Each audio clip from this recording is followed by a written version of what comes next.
Hello बच्चों, हमारे नए वीडियो में आपका स्वागत है। आज हम लोग पढ़ेंगे अपना एक्सरसाइज 6.2, जिसमें आज हम लोग जानेंगे विचित्र विचित्र घटनाएं के बारे में, जिससे हम एंगल निकाल सकते हैं। ठीक है, तो जैसे देखो, इसका पहला क्वेश्चन क्या है, कोई पढ़ के बताओ। फर्स्ट क्वेश्चन आपका कह रहा है कि इन फिगर 6.28 अपना फिगर है, find the value of x and y so and then so that A B is parallel to C D. Okay, तो हमें पता करना है कि अपना ये जो एक्स एंड वाई का वैल्यू निकालना है, उसके बाद A B parallel C D दिखाना है। ठीक है, चलो देखते हैं। ये पहला लाइन, ये तो आपका दूसरा लाइन हो गया ना। ये आपका ए, ये बी, अगेन ये सी और ये डी है ना। यहाँ तक कोई दिक्कत फोटो में। एक आपका ट्रांसवर्सल लाइन ये रहा। ठीक है, तो ये एंगल 50 डिग्री है ना, और ये एंगल आपका 130 डिग्री है। ठीक है, हमें प्रूफ क्या, पहले क्या निकालना है, पहले हमें x निकालना है। अभी देखिए, ये आपका एक स्ट्रेट लाइन L है ना। तो स्ट्रेट लाइन L के लिए अगर हम यहाँ ये लिखते हैं x plus 50 degree is equal to कितना आना चाहिए, 180 डिग्री। तो x आपका कितना आ गया, 180 डिग्री माइनस 50 डिग्री बराबर 130 डिग्री, है ना। Since L is straight line है ना, L एक स्ट्रेट लाइन है, तो x अपना आ गया 130 डिग्री। ठीक है, तो आपका x निकल के आ गया 130 डिग्री। अभी देखना, ये 130 आया। ठीक है, अब हमें ये y निकालना था। तो y के लिए angle y is equal to angle, sorry, angle y is equal to 130 degree. क्यों, ये क्या है, वर्टिकली अपोजिट एंगल है। देखो तो, ये वाला एंगल और ये वाला एंगल आपका वर्टिकली अपोजिट एंगल है ना, इसीलिए ये दोनों आपस में बराबर हो गए। अब देखो, x भी आपका 130 डिग्री आया है, y भी आपका 130 डिग्री आया है ना। x भी आपका 130 डिग्री, y भी आपका 130 डिग्री है ना। अब आते हैं बच्चों हम लोग नेक्स्ट क्वेश्चन। बच्चों हमारा नेक्स्ट क्वेश्चन क्या है, पढ़ के बताना। ये है अपना नेक्स्ट क्वेश्चन है, अगर मेरा पैरेलल लाइन दिया हुआ A B is parallel to C D and C D is parallel to E F, मतलब ये भी आपस में पैरेलल है, A B is parallel to E F. तो हमें निकालना है y इज टू जेड, और ये दिया हुआ y इज टू जेड, तो हमें x निकालना है। ओके, क्या क्या क्वेश्चन दे देते हैं यार ये लोग। क्वेश्चन नंबर 2, ये देखिए आपका 3 लाइन है, पहला लाइन, दूसरा लाइन, तीसरा लाइन है ना। अब इसमें हमने क्या किया, एक ट्रांसवर्सल लाइन बना दिया, ये वाला।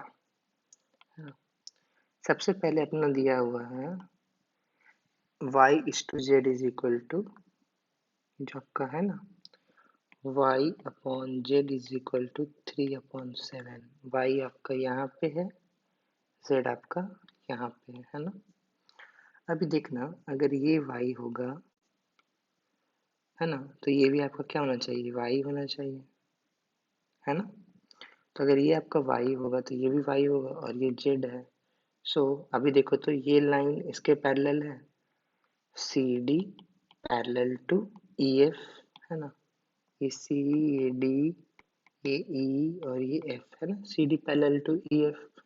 इस केस में क्या आना चाहिए, देखो, अगर हम सप्लीमेंट्री एंगल का कंसेप्ट याद है, जब सी डी पैरेलल हो ई एफ के, तो भाई एक थ्योरम था ना, जिसमें सप्लीमेंट्री को इंटीरियर एंगल्स या एलाइड एंगल का sum angle y plus angle z equal to 180 degree होता है। ऊपर किसी थ्योरम में लिखा हुआ था, जो मैंने पिछले वीडियो में पढ़ाया होगा आपको। तो ये दोनों का सम आपका 180 डिग्री होगा। अब देखो तो, अगर हम यहाँ पे लिख देते हैं, हम z को y के टर्म में लिख देते हैं, तो z बराबर कितना जगह 7/3y है ना। तो यहाँ पे y को y ही रहने दिए,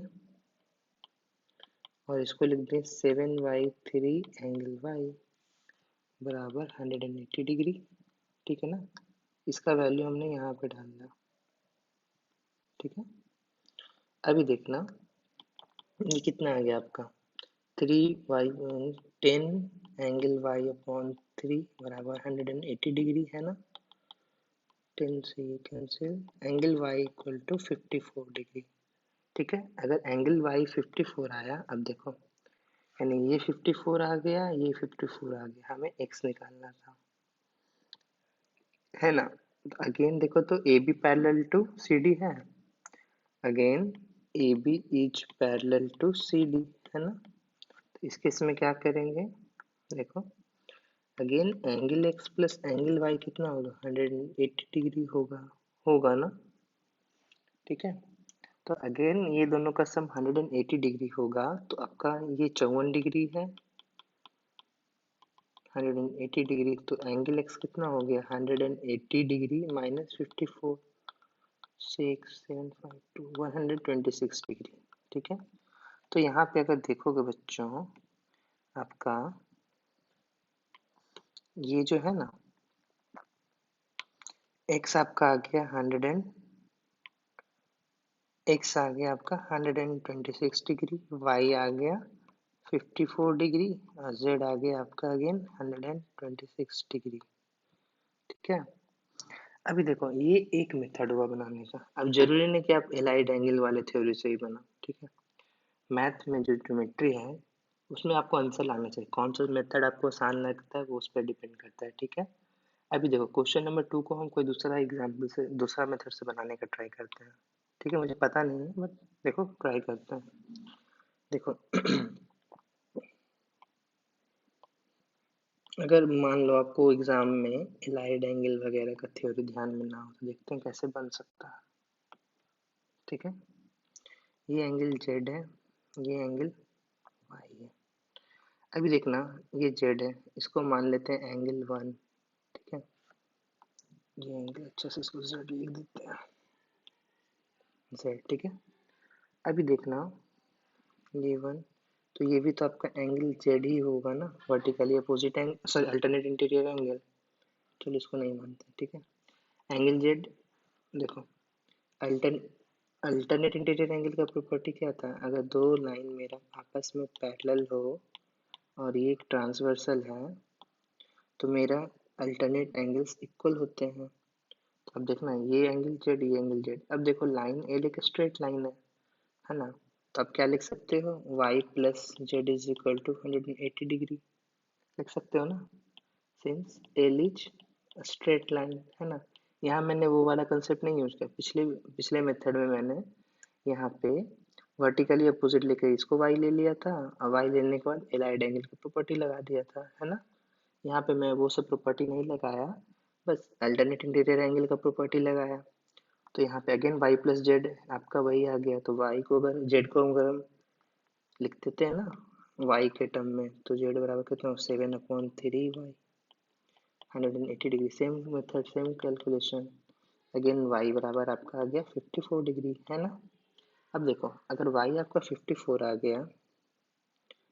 गया ना, मान लो आपको एलाइड एंगल का थ्योरी याद नहीं है, तो अगर ये 54 आया तो अगेन ये कितना आएगा 126 डिग्री, ये भी एक स्ट्रेट लाइन है। अब देखो ए बी भी इसके पैरेलल है ना, ए बी भी आपके सी डी के पैरेलल है।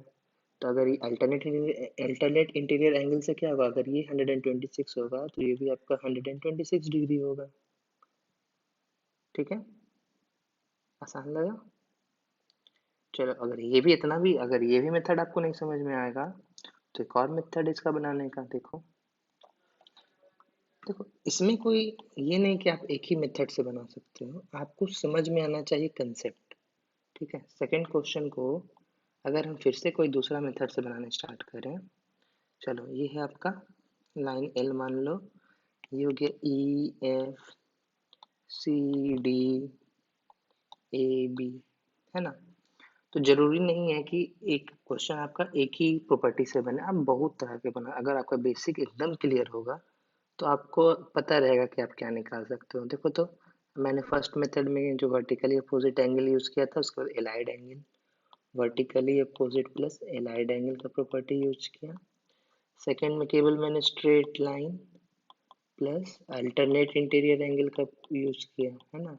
ये दिमाग में कैलकुलेशन हो जाता है, ऐसा नहीं कि मुझे ध्यान में था कि हाँ ये कोई थंब रूल है, ऐसा कुछ नहीं है। अभी क्वेश्चन के अकॉर्डिंग मुझे ये दोनों को कॉम्बिनेशन करना पड़ गया है ना। अभी देखो अगला फिर से हम तीसरा मेथड सोच रहे हैं कैसे बना सकते हैं। चलो देखो, ये आपका जेड है ना, और ये आपका वाई है।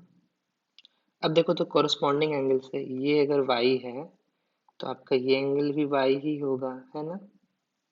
कोरस्पॉन्डिंग एंगल का थ्योरी होता है ना, जब दो लाइन पैरेलल हो तो कोरस्पॉन्डिंग एंगल इक्वल होंगे। तो देखो तो अगेन वाई प्लस जेड मेरा कितना आ गया, 180 डिग्री आ गया। अगेन मेरा वाई कितना आ जाएगा, 54 डिग्री।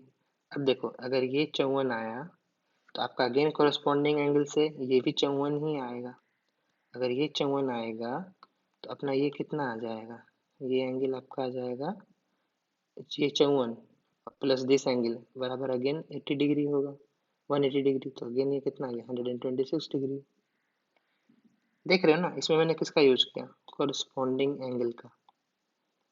ठीक है, सारे मेथड आसान है, बस आप समझो कि मैंने कैसे कैसे अप्रोच किया। ठीक है, यहाँ तक में कोई दिक्कत नहीं ना। चलो नेक्स्ट क्वेश्चन पे आते हैं, ज्यादा 3 मेथड बता दिया ना। चलो कोई कंफ्यूज मत होना, तुम्हें कोई एक थ्योरी पता होना चाहिए, बाकी सब तो हो ही जाता है। ठीक है, तो क्वेश्चन नंबर 3 में आते हैं हम लोग। थर्ड आपका क्या बोल रहा है, क्वेश्चन नंबर 3 में A B is parallel to C D. Okay, again आपका ए बी लाइन पैरेलल है सी डी के। ए बी सी डी कहाँ गई थी, A B is parallel to C D, E F is perpendicular. Okay, अच्छा एक और प्रॉपर्टी बताते हैं। जब दो लाइन आपस में पैरेलल हो ना तो उसके उनके बीच का सबसे शॉर्टेस्ट डिस्टेंस परपेंडिकुलर डिस्टेंस ही होता है। और ये हमेशा जब भी दो लाइन को अगर हम पैरेलल ड्रॉ करेंगे तो दोनों के बीच में अगर कितने सारे भी परपेंडिकुलर ड्रॉ करें, सब एक दूसरे के पैरेलल होता है। ये इसके पैरेलल, ये इसके पैरेलल, सबसे छोटा डिस्टेंस होता है। ठीक है, तो ये प्रॉपर्टी के ध्यान में रखना। तो ये आपका एक परपेंडिकुलर ड्रॉ कर दिया, ई और सॉरी ई नीचे है, ई और एफ। देखो ज्योमेट्री वगैरह बनाने का एक सिंपल सा तरीका है, फिगर बड़ा बनाना, अपने आप बुद्धि काम करेगी। ठीक है, ये आपका फिगर हो गया रंग बिरंगा। अब इसमें हमसे बोल रहा है, ये देखो ये 90 डिग्री है, परपेंडिकुलर मतलब 90 डिग्री। परपेंडिकुलर लिखा रहेगा तो समझना 90 डिग्री ही है। ठीक है, जी ई डी, जी ई डी, ये है ना, जी ई डी है आपका 126 डिग्री, है ना। हमें फाइंड ए जी ई, ए जी ई, ये एंगल 1 मान लेते हैं, एंगल 1 ए जी ई निकालना है।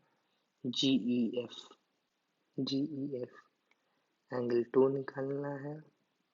एफ जी ई, एफ जी ई एंगल 3 निकालना है।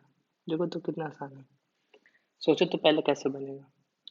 देखो तो ये जो एंगल 2 प्लस 90 डिग्री है, एंगल 2 प्लस 90 डिग्री, तो इसको अगर आपको एग्जाम में लिखना हो तो कैसे लिखोगे, इन ट्रायंगल, आपका एक ट्रायंगल बन रहा है ना जी ई एफ, ये आपका एक ट्रायंगल बन रहा है ना।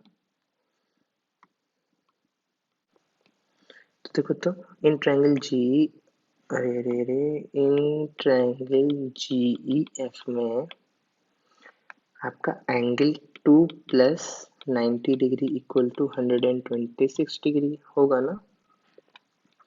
अगर ये आपका 126 डिग्री होगा तो यहाँ पे एंगल 2 कितना आएगा आपका, 126 degree minus 90 equal to 36 degree. तो आपका ये एंगल 36 डिग्री निकल गया, है ना। अब देखो ये 36 निकला, अब हमें एंगल 1 निकालना है, एंगल जी एफ निकालना है। कि एक ट्रायंगल का, एक जो कोई ट्रायंगल होता है ना उसका तीनों एंगल का सम 180 डिग्री होता है। ठीक है, तो देखो तो इस वाले में अगर हम ऐसे फिगर है ठीक है, तो ये 90 है, ये आपका 36 डिग्री है, तो ये आपका निकल जाएगा ना, x plus 90 plus 36 degree equal to 180 degree, जो भी आएगा आपका वो आंसर हो जाएगा, है ना। बट हम लोग ऐसे नहीं बनाएंगे, ठीक है। इन एग्जाम में आप बना सकते हो, क्योंकि जब आगे के चैप्टर्स में पढ़ोगे तो आप सीधे लिख सकते हो, since we know that the sum of all angles of a triangle is equal to 180 degree, है ना। तो अभी के लिए देखो हम क्या करते हैं, सिंस आपका क्या है, ए बी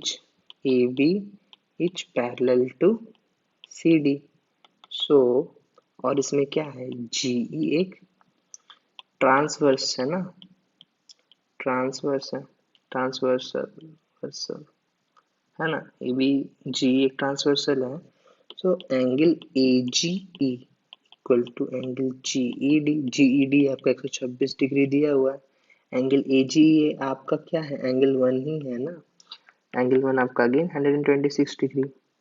अब देखो ए बी एक स्ट्रेट लाइन, ये भी क्या है आपका एक स्ट्रेट लाइन है ना, एक स्ट्रेट लाइन है ए बी, तो angle one plus angle three कितना आएगा आपका 180 डिग्री, अगेन आपका एंगल थ्री कितना हो गया 180 डिग्री माइनस एंगल वन कितना आएगा ये 54 डिग्री, ठीक है। यहाँ तक कोई दिक्कत होगी तो बता देना मुझे। अब नेक्स्ट क्वेश्चन आपका देखो क्या है आपका नेक्स्ट क्वेश्चन,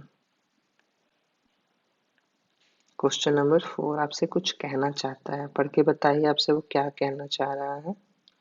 क्वेश्चन नंबर 4 में इन फिगर 6.31, अच्छा ये अपना फिगर है 6.31, PQ is parallel to ST, कैसा विचित्र फिगर दे देता है ना।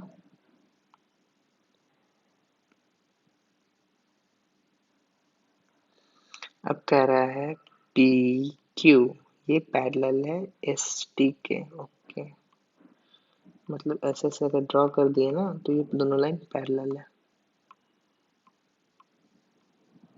ठीक है। अगेन अच्छा यहाँ R भी है ना, PQR is equal to 110 degree, ये एंगल आपका 110 डिग्री दिया हुआ है। क्यू आर एस हमको ये हमें निकालना है, ठीक है, अगर यहाँ पे आर एस टी दिया हुआ है 130 डिग्री, ओके, तो हम कैसे निकाल सकते हैं, हमें हिंट भी दिया हुआ है, draw a line parallel to S T through point R, okay.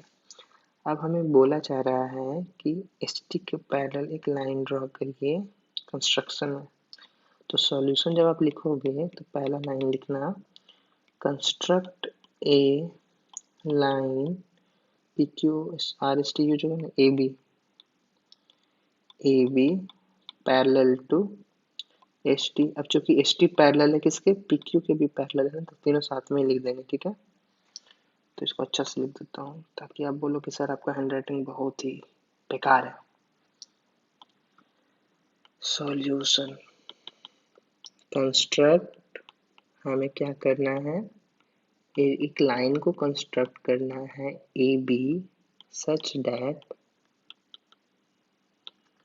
A B जो हो आपका पैरेलल हो किसके, पी क्यू के और एस टी के, ठीक है ना। अब देखो तो ये पैरेलल हो गया, ओके। अब देखना एस टी पैरेलल टू बन गया क्वेश्चन, एकदम ध्यान से देखो, एस टी पैरेलल है इसके, तो ये एंगल का सम और ये एंगल का सम जो भी एंगल वाई होगा वो कितना होगा 180 डिग्री होगा एलाइड एंगल से, तो angle Y plus angle 130 degree equal to कितना होगा 180 डिग्री, को इंटीरियर एंगल्स का प्रॉपर्टी है ना ये, या एलाइड एंगल का को इंटीरियर एंगल या फिर एलाइड एंगल, तो एंगल वाई कितना आ गया आपका 50 डिग्री, तो आपका ये आ गया 50 डिग्री, है ना। अब ये 50 डिग्री है, अब देखो तो पी क्यू भी तो पैरेलल है ए बी के, P Q is also parallel to A B, और आपका क्यू आर क्या है, एक ट्रांसवर्सल है ना, ये कंडीशन है। तो एंगल आपका 110 डिग्री, यानी कि एंगल ऐसा नहीं लिखेंगे, पहले वर्डिंग्स में लिख देते हैं, ठीक है। एंगल पी क्यू आर, कौन सा एंगल, ये वाला एंगल इक्वल टू होगा एंगल क्यू आर बी, इस वाले एंगल के बराबर होगा ना क्यू आर बी। तो यहाँ पे क्यू आर बी के बराबर होगा, तो Q R B angle P Q R कितना 110 डिग्री, ठीक है। तो ये आपका पूरा का पूरा आ गया 110 डिग्री। सो हमको क्या निकालना था, देखो तो एंगल क्यू आर बी किसके बराबर है, angle Q R S plus S R B, angle S R B है ना। ऐसे इसको देखो, इसको मैं पूरा मिटा रहा हूँ, ठीक है।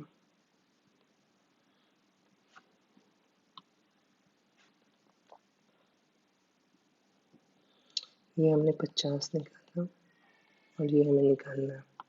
तो ये जो पूरा एंगल है वो इस एंगल और इस एंगल का सम ही है ना। तो अगर मेरे पूरा एंगल का मुझे पता है 110 है, ये मुझे निकालना है, और ऐसा भी अभी जस्ट निकाला 50 डिग्री, तो आपका एंगल क्यू आर एस कितना हो गया, 110 minus 50 degree equal to 60 degree. था आसान। हमने क्या किया, हमने पहले देखो इसको फिर से समझा देता हूँ। ये आपका जैसे एक फिगर था, यही था ना, ये आपका 130 दिया हुआ था, तो एलाइड एंगल के कंसेप्ट से ये 50 डिग्री, ये आपका 110 दिया हुआ था, तो ये पूरा का पूरा एंगल क्या होगा, 110 होगा, अल्टरनेट इंटीरियर एंगल है ना। ये पूरा 110 होगा और ये एंगल 50 दिया हुआ है, तो ये कितना होगा, 60 डिग्री, है ना। आसान था, कोई दिक्कत। चलो तो नेक्स्ट क्वेश्चन पढ़ो। नेक्स्ट क्वेश्चन क्या है अपना बच्चों, नेक्स्ट क्वेश्चन है आपका क्वेश्चन नंबर 6। क्वेश्चन नंबर 6 ही है ना। तो क्वेश्चन नंबर 6 में आपसे, सॉरी 5 है, पता नहीं मैं 6 की तरफ क्यों भाग जाता हूँ। क्वेश्चन नंबर 5, इन फिगर 6.32, अपना फिगर 6.32 क्या है, फिगर क्या है, A B is parallel to C D, A B C D. अच्छा एक प्रैक्टिस बताओ बच्चों, फिगर बिना देखे सिर्फ वर्डिंग्स पढ़ के फिगर बनाने की कोशिश करना, बड़ा मजा आएगा। ए बी सी डी, ठीक है। तो यहाँ पे A B parallel to C D, angle A P Q, A P Q, इसमें आपको फिगर देखना ही पड़ेगा, नहीं तो एज्यूम ही नहीं कर पाओगे। इस 50 डिग्री, ये आपका 50 डिग्री दिया हुआ। Angle P R D, P R कहाँ, आर इधर हुआ,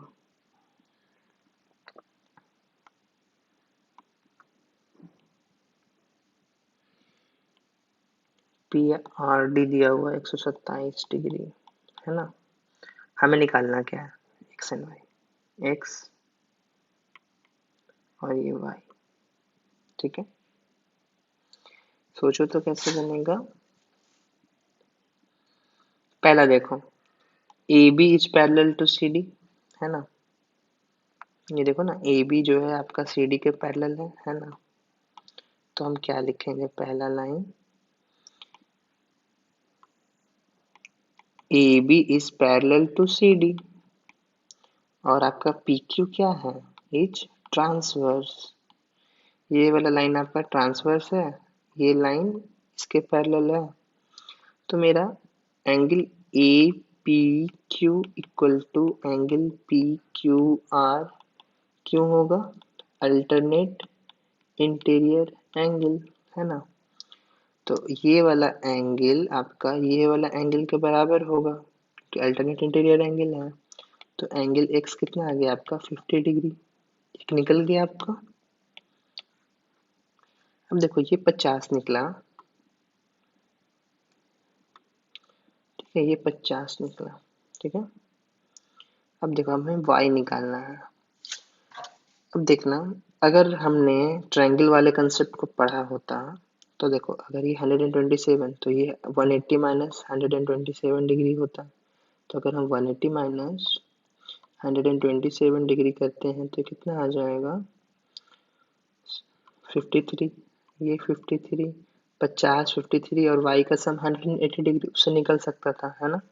बट हम लोग वो नहीं कर रहे हैं यहाँ पे। ठीक है, अब देखते हैं ये। अब देखो ये लाइन, ये ये जो लाइन है इसके पैरेलल है। ये 127 तो ये कितना होगा, देखो तो। नाउ यही लिख दूं, इतना सही भी काम है। ठीक है, नाउ आपका A B parallel to again C D है ना।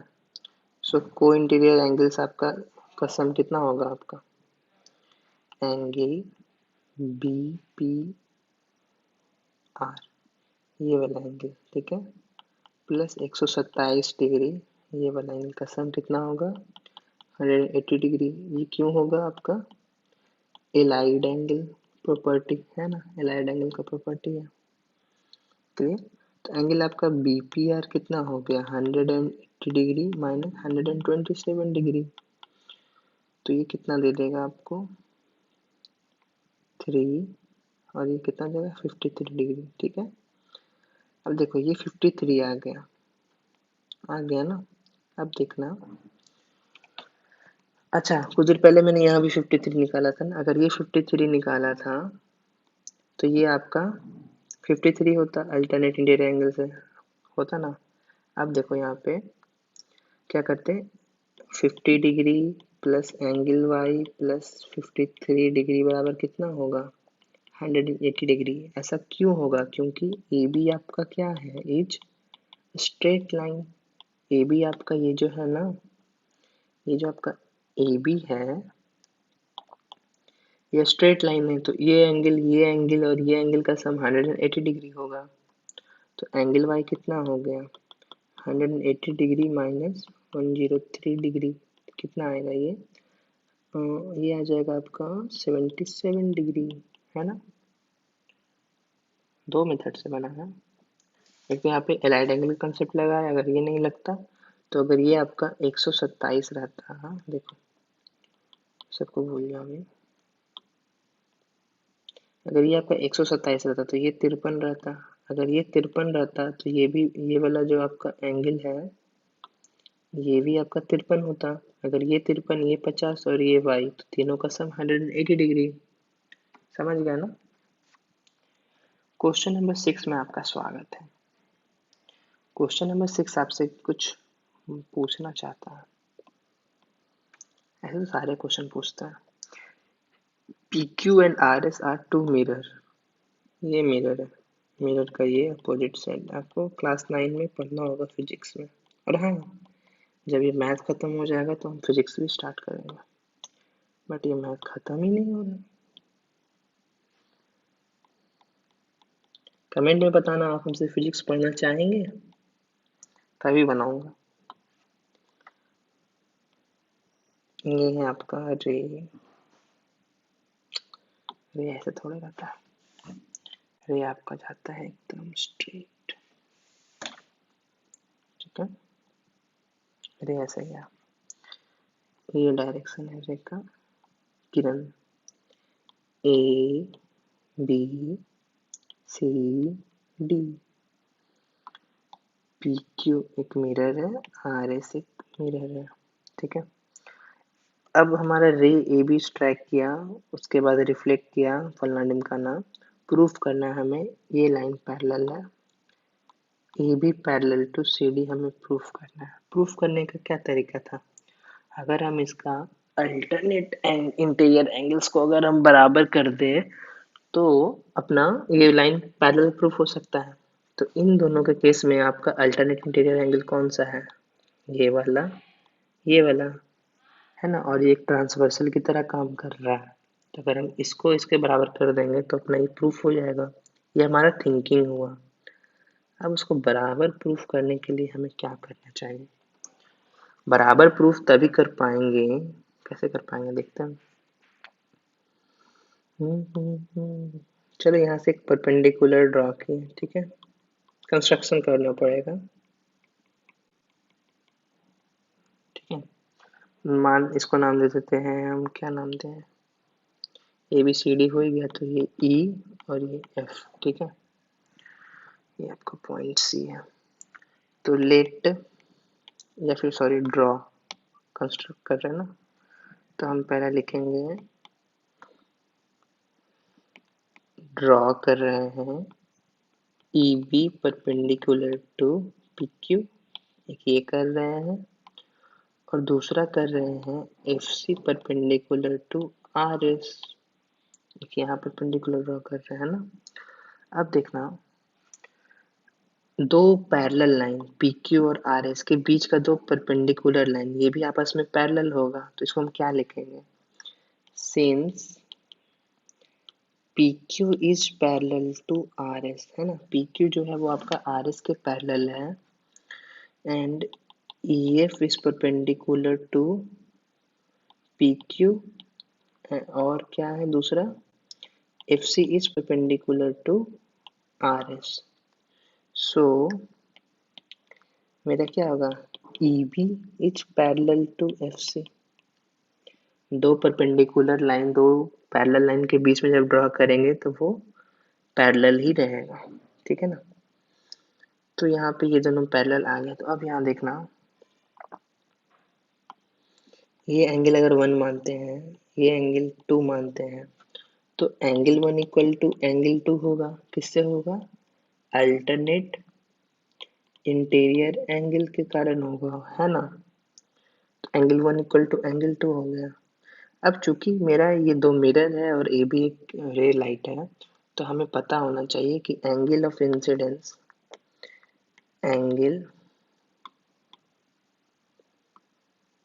Angle of incidence is equal to angle of reflection होता है। तो इसको नाम दे दो आप 3 और ये 4।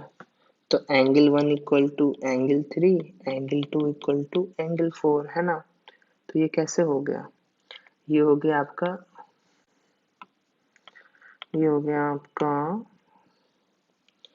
इंसिडेंट एंगल रे का जो एंगल होता है ना, इक्वल टू रिफ्लेक्टेड रे का एंगल, ठीक है ना। एंगल ऑफ ऐसे बोलते हैं, angle of incidence is equal to angle of reflection, angle of incident equal to angle of reflection, ठीक है। अब देखो तो एंगल 1 प्लस एंगल 3, ये हो जाएगा आपका 2 times of angle 1, angle 1 plus angle 2 plus angle 4 कितना हो जाएगा, 2 टाइम्स ऑफ एंगल 2, है ना। तो जब आपका एंगल 1 और एंगल 2 बराबर है, so angle 1 plus angle 3 equal to angle 2 plus angle 4 हो जाएगा। तो एंगल 1 प्लस एंगल 3 आपका क्या है, ए बी सी ही है ना, एंगल ए बी सी यही वाला एंगल है। उसी तरीके से एंगल 2 प्लस 4 आपका ये वाला एंगल है बी सी डी।